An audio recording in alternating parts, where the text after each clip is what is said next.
नमस्कार दोस्तों, आपका और हमारा YouTube channel maths tricky by Pradeep sir में स्वागत है। देखिए, हम आज क्षेत्र मिति का अगला टॉपिक बेलन सिलेंडर के बारे में हम पढ़ेंगे। यदि आप मेरे चैनल पर नए हो तो चैनल को ज़रूर सब्सक्राइब, शेयर एंड लाइक कीजिए। आइए देखते हैं।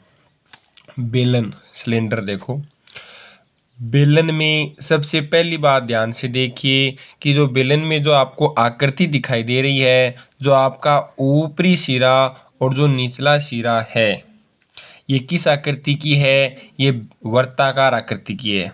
ध्यान से देखिए। और बेलन का वक्र पृष्ठीय क्षेत्रफल, बेलन का संपूर्ण पृष्ठीय क्षेत्रफल और बेलन का आयतन, तीनों को रटाएंगे नहीं, समझाएंगे। और ध्यान से देखिए, आपको सर्वप्रथम ये बेलन की आकृति दिखाई दे रही है। ये बेलन की आपकी त्रिज्या हो गई, यह आपकी ऊंचाई हो गई। यदि आप इस बेलन को कैंची से यहाँ से काटते हैं तो आपके सामने यह आकृति आती है। इस आकृति को फैलाते हो तो आपके सामने यह बनता है। और यह जो आपका जो बेलनाकार भाग है आपका, उसको आपने काट दिया तो ये किस आकृति आ गई? ये एक आपकी आयताकार आ गई। और जो यह आपका ऊपर वाला भाग है, जो ऊपर वाला भाग है, ये तो क्या है? ये तो ऊपर वर्ताकार भाग है। तो वर्ताकार भाग की परिधि क्या होती है? 2πr। और इसकी यहां से लेके यहां तक आ गई, ऊंचाई आ गई। तो बेलन का वक्र पृष्ठीय क्षेत्रफल, आधार की परिधि इंटू ऊंचाई, जो आपकी आधार की जो परिधि है, आपको बेलन को काटा है बीच में से, तो यह आकृति आई, इसको फैलाते हैं, यह आकृति आ गई। उसके बाद में यह आपका यह परिधि कितनी आ गई? 2πr आ गई। और उसकी ऊंचाई से आप इसको गुणा कर देते हो तो 2πr इंटू h, तो सूत्र क्या बन गया आपका? 2πrh। बेलन का संपूर्ण पृष्ठीय क्षेत्रफल, बेलन के संपूर्ण पृष्ठीय क्षेत्रफल का मतलब है कि आप इसमें यह आपके सामने दो वर्ताकार भाग है, ऊपरी और निचला वर्ताकार भाग है। इनका यदि आप क्षेत्रफल जोड़ देते हो, वक्र पृष्ठीय क्षेत्रफल में इन दोनों का क्षेत्रफल आप जोड़ देते हो तो आपके सामने बेलन का संपूर्ण पृष्ठीय क्षेत्रफल आता है।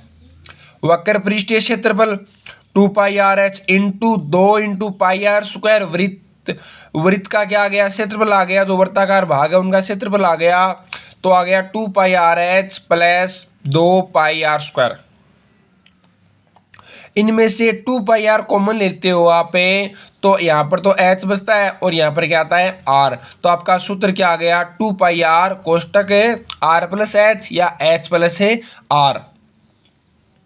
बेलन का आयतन, बेलन का आयतन ध्यान से देखिए, आधार का क्षेत्रफल, आधार का क्षेत्रफल है πr स्क्वायर और इसको ऊंचाई से आप गुणा कर देते हो तो आपके सामने क्या आता है? 2πr square h। और बेलन का ऊपरी और सिरा वर्ताकार भाग है, तो आधार का क्षेत्रफल क्या आ जाएगा? πr स्क्वायर और आधार की परिधि क्या आ जाएगी? 2πr। जो वृत्त का क्षेत्रफल और जो वृत्त की परिधि होती है, वही बेलन के आधार का क्षेत्रफल और आधार की परिधि होती है। ध्यान से देखिए बेलन। अब पढ़ते हैं उसके बाद में शंकु। आपके सामने शंकु की आकृति दिखाई दे रही है। ध्यान से देखिए बच्चों, शंकु में तीन चीजें होती है: त्रिज्या, तिर्यक ऊंचाई और ऊंचाई। त्रिज्या को हमें r से दर्शाते हैं और हम तिर्यक ऊंचाई को हम l से दर्शाते हैं और ऊंचाई को हमें h से दर्शाते हैं। यह आपके सामने है, तिर्यक ऊंचाई, त्रिज्या और आपकी ऊंचाई। देखिए, शंकु का वक्र पृष्ठीय क्षेत्रफल πrl, शंकु का संपूर्ण पृष्ठीय क्षेत्रफल πr r प्लस l। आपको पता है कि शंकु का संपूर्ण पृष्ठीय क्षेत्रफल में आप क्या करते हो? देख लो, यह ऐड कर देते हो। शंकु का आयतन 1/3 πr स्क्वायर h, ये तीन सूत्र है। शंकु का वक्र पृष्ठीय क्षेत्रफल πrl, शंकु का संपूर्ण पृष्ठीय क्षेत्रफल πr आर प्लस एल और शंकु का आयतन 1/3 पाई आर ए स्क्वायर एच। अब सबसे महत्वपूर्ण बात ध्यान से देखिए, शंकु में तिर्यक ऊंचाई व त्रिज्या के मध्य संबंध होता है। देखो ये जो आपको आकृति दिखाई दे रही है, शंकु की आकृति दिखाई दे रही है, तो इनमें ये तो ऊंचाई, ये तिर्यक ऊंचाई और ये ऊंचाई, इन निचले वाले ए बी सी ये आपकी तिर्यक ऊंचाई, ये ऊंचाई और ये त्रिज्या। जो यहाँ पर है, जो आपका बिंदु है, यहाँ पर कितने डिग्री का कोण बन रहा है, 90 डिग्री का कोण बन रहा है। तो आपका एबीसी कौन सा त्रिभुज बन गया, समकोण त्रिभुज बन गया। समकोण त्रिभुज में पाइथागोरस प्रमेय लागू होती है।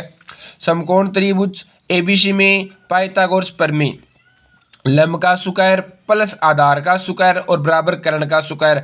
लंब का स्क्वायर आ गया एच का स्क्वायर प्लस आधार का क्षेत्रफल आर का स्क्वायर और बराबर क्या आ गया, एल का स्क्वायर। तो एल स्क्वायर बराबर क्या आ गया, R square plus H square. यदि आप आर स्क्वायर का फॉर्मूला निकालते हो तो आप एच स्क्वायर को एल स्क्वायर में से घटा देते हो, तो आ गया L square minus H square. इसी प्रकार एच स्क्वायर बराबर क्या होता है, L square minus R square. और यदि आप इस स्क्वायर को आप हटाते हो तो इन पर क्या जाता है, अंडर रूट। इसी तरह देखो ये सूत्र आ गए, तो उनके कितने सूत्र हैं, 6 सूत्र बन गए। तिर्यक ऊंचाई और त्रिज्या के मध्य संबंध है। देखिए दोनों बेलन और शंकु को हमने, इनके जितने भी सूत्र थे जो एक ही वीडियो में हमें कंप्लीट किए हैं, ध्यान से देखिए, एक बार नोट कर लीजिए एक साथ।